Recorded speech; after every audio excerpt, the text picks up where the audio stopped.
إن الذين كفروا سواء عليهم أأنذرتهم أم لم تنذرهم لا يؤمنون ختم الله على قلوبهم وعلى سمعهم وعلى أبصارهم غشاوة ولهم عذاب عظيم ومن الناس من يقول آمنا بالله وباليوم الآخر وما هم بمؤمنين يخادعون الله والذين آمنوا وما يخدعون إلا أنفسهم وما يشعرون في قلوبهم مرض فزادهم الله مرضا ولهم عذاب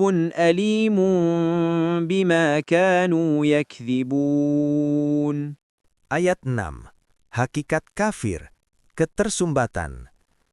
Innalladzina kafaru sawa'un 'alaihim a'anzartahum am lam tunzirhum la yu'minun. Makna hakiki korpus Quran. Kafaru berasal dari akar kata yang berarti menutupi atau menyembunyikan.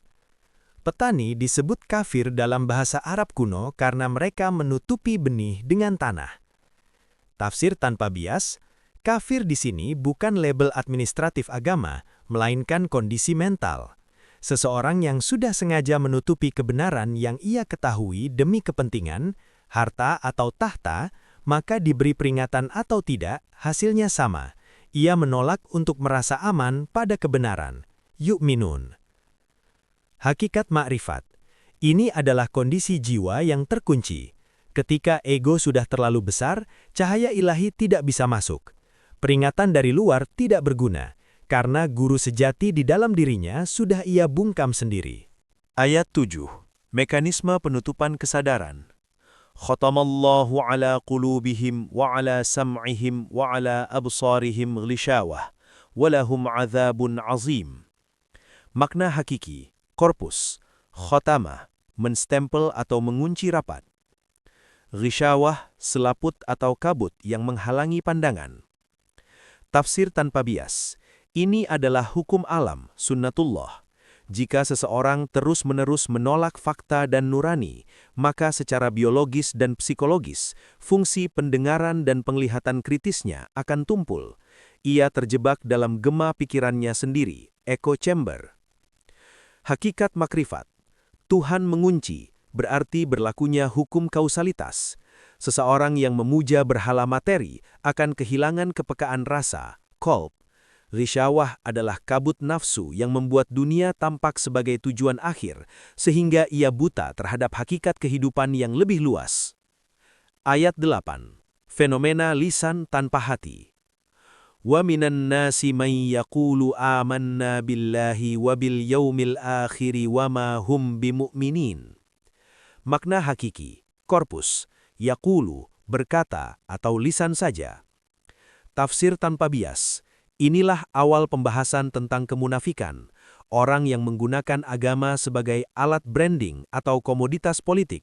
Mereka mengaku beriman pada Tuhan dan hari akhir, konsekuensi, hanya di lisan agar mendapatkan kepercayaan masyarakat, padahal tindakan mereka tidak mencerminkan rasa aman pada kebenaran. Hakikat makrifat. Ini adalah kondisi terpecahnya eksistensi. Apa yang diucapkan tidak sama dengan apa yang ada di pusat kesadaran. Dalam makrifat, ini adalah bentuk ketidaktulusan yang paling merusak karena ia sedang berperang dengan dirinya sendiri. Ayat 9. Menipu kesadaran universal. Yukhadi'unallaha walladzina amanu wa ma yakhda'una illa anfusahum wa ma yash'irun. Makna hakiki, korpus, khada'a, berupaya menyembunyikan maksud buruk dengan tampilan baik. Yash'irun, merasakan atau menyadari, berkaitan dengan sensitivitas perasaan. Tafsir tanpa bias. Upaya mempolitisasi agama adalah bentuk penipuan terhadap Tuhan, hukum moral, dan publik. Namun secara mekanis, mereka sebenarnya sedang merusak struktur mental mereka sendiri, anfusahum. Mereka kehilangan sensitivitas untuk merasakan, syuur, bahwa mereka sedang menuju kehancuran. Hakikat makrifat, Anda tidak bisa menipu semesta. Ketika Anda memanipulasi nilai suci untuk ego, Anda sedang membangun penjara batin. Ketidaksadaran mereka, ma yash'urun, adalah hukuman paling berat karena mereka merasa sedang sukses, padahal sedang membusuk di dalam. Ayat 10. Infeksi pada pusat rasa. Fi qulubihim maradun fazadahumullahu marada, walahum azabun alimum bima kanu yakdzibun. Makna hakiki, korpus, maradun, ketidakseimbangan, penyimpangan dari kondisi sehat. Yakdzibun, berbohong atau inkonsistensi antara kenyataan dan ucapan. Tafsir tanpa bias. Di dalam pusat kendali mereka, hati, ada penyakit, ambisi buta, iri, dendam. Jika penyakit ini digunakan untuk memimpin atau beragama, maka hasilnya adalah penambahan penyakit, kekacauan sistemik. Hakikat makrifat. Marad adalah kotoran batin yang menghalangi koneksi dengan Tuhan. Setiap kebohongan, kadzib, akan menambah lapisan kegelapan pada cermin hati. Azab alim, pedih, bukan hanya api di luar, tapi api kegelisahan yang membakar jiwa karena ia tahu ia hidup dalam kepalsuan. Rangkaian ayat ini menjelaskan mengapa banyak orang beragama tapi perilakunya merusak. Ayat 6-7 menjelaskan orang yang terang-terangan menolak karena kepentingan, kafir. Ayat 8-10 menjelaskan orang yang memanipulasi simbol agama, munafik, karena ada penyakit ambisi di hatinya. Keduanya memiliki satu kesamaan, kehilangan kejujuran pada diri sendiri.